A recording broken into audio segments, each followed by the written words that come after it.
Sit on your bed one day and ask yourself, what remarkably stupid things am I doing on a regular basis to absolutely screw up my life? And if you actually ask that question, but you have to want to know the answer, right? Because that's actually what asking the question means. It doesn't mean just mouthing the words. It means you have to decide that you want to know. You'll figure that's out so fast it'll make your hair curl. There's no better pathway to self-realization and the ennoblement of being than to posit the highest good that you can conceive of and commit yourself to it. And then you might also ask yourself, and this is definitely worth asking, is do you really have anything better to do? And if you don't, well, why would you do anything else? If you orient yourself properly and then pay attention to what you do every day, that works. And I actually think that that's in accordance with what we have come to understand about human perception, because what happens is that the world shifts itself around your aim. Because you're a creature that has an aim. You have to have an aim in order to do something. You're an aiming creature. You look at a point and you move towards it. It's built right into you. And so you have an aim. Well, let's say your aim is the highest possible aim. Well, then, so that sets up the world around you. It organizes all of your perceptions. It organizes what you see and you don't see. It organizes your emotions and your motivations. So you organize yourself around that aim. And then what happens is the day manifests itself as a set of challenges and problems. And if you solve them properly, then you stay on the pathway towards that aim. And you can concentrate on the day. And so that way you get to have your cake and eat it too, because you can point into the distance, the far distance, and you can live in the day. And it seems to me that makes every moment of the day supercharged with meaning. That's how, because if everything that you're doing every day is related to the highest possible aim that you can conceptualize, well, that's the very definition of the meaning that would sustain you in your life. Well, and then the issue is, well, back to Noah. Well, all hell's about to break loose and chaos is coming. It's like when that's happening in your life, you might want to be doing something that you regard as truly worthwhile. Because that's what will keep you afloat when everything is flooded. And you don't want to wait until the flood comes to start doing that, because if your ark's half built and you don't know how to captain it, the probability is very high that you'll drown. Ask and it shall be given you. Seek and ye shall find. Knock and it shall be opened unto you. For everyone that asketh receiveth, and he that seeketh findeth, and to him that knocketh it shall be opened. That sounded pretty optimistic again. But again, I think it's a description of the structure of existential reality. And by which I mean, when I'm in my clinical practice and I observe, and this is also the case with my students, is let's say, people's lives aren't what they would like them to be. And so then you ask, why? Well, forget about tragedy and catastrophe, because that's self-evident, and we're not going to discuss that.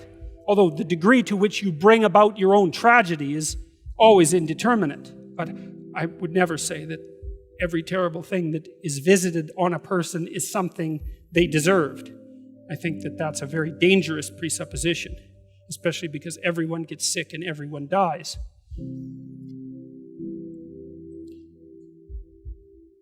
But one of the main reasons that people don't get what they want is because they don't actually figure out what it is. And the probability that you're going to get what would be good for you, let's say, which would even be better than what you want, right? Because you might be wrong about what you want easily. But maybe you could get what would really be good for you. Well, why don't you? Well, because you don't try. You don't think, okay, here's what I would like if I could have it. And I don't mean in a way that you manipulate the world to force it to deliver you goods for status or something like that. That isn't what I mean. I mean something like, imagine that you were taking care of yourself like you were someone you actually cared for. And then you thought, okay, I'm caring for this person. I would like things to go as well for them as possible. What would their life have to be like in order for that to be the case? Well, people don't do that. They don't sit down and think, all right, let's figure it out. You've got a life. It's hard, obviously. It's like 3 years from now, you can have what you need. You've got to be careful about it. You can't have everything. You can have what would be good for you, but you have to figure out what it is, and then you have to aim at it. Well, my experience with people has been if they figure out what it is that would be good for them, and then they aim at it, then they get it.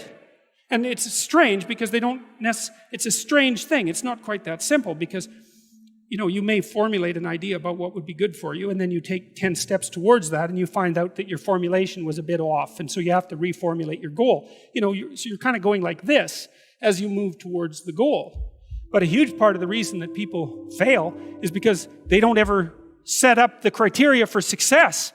And so, since success is a very narrow line and very unlikely, the probability that you're going to stumble on it randomly is 0.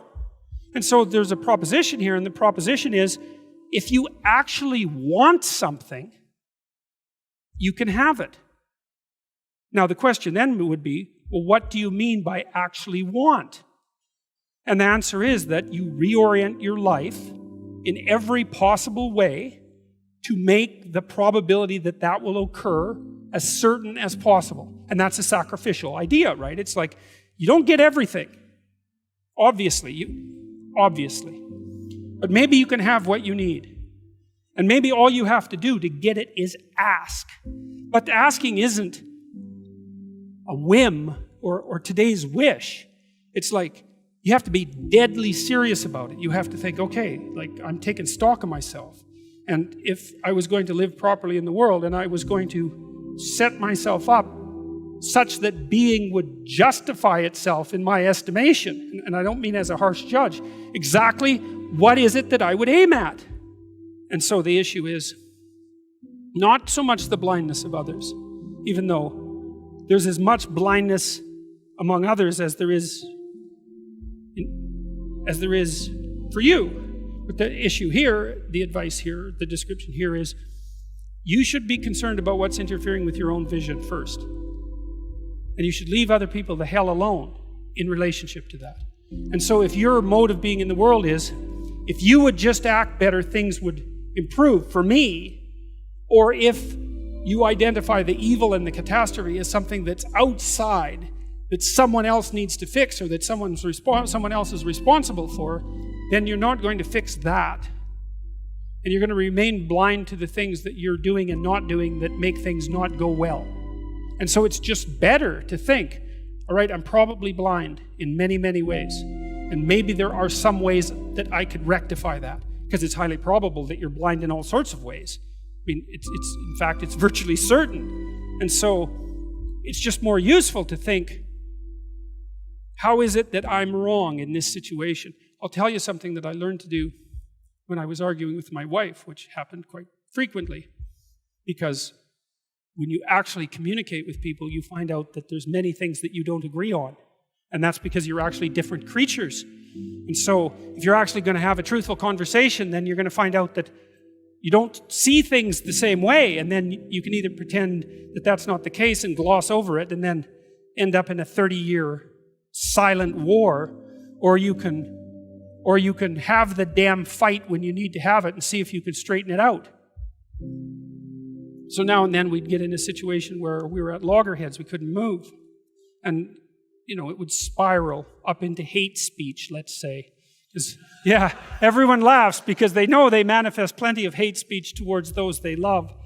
So one of the things we learned to do was, when we hit an impasse, was to separate and to go our own ways and to go sit and think, okay, look, we're at this unpleasant situation. We can't figure out how to move forward. I'd always think, of course it's her fault. Obviously it's her fault. At least 95%. But maybe there was something I did that contributed like 5% to it.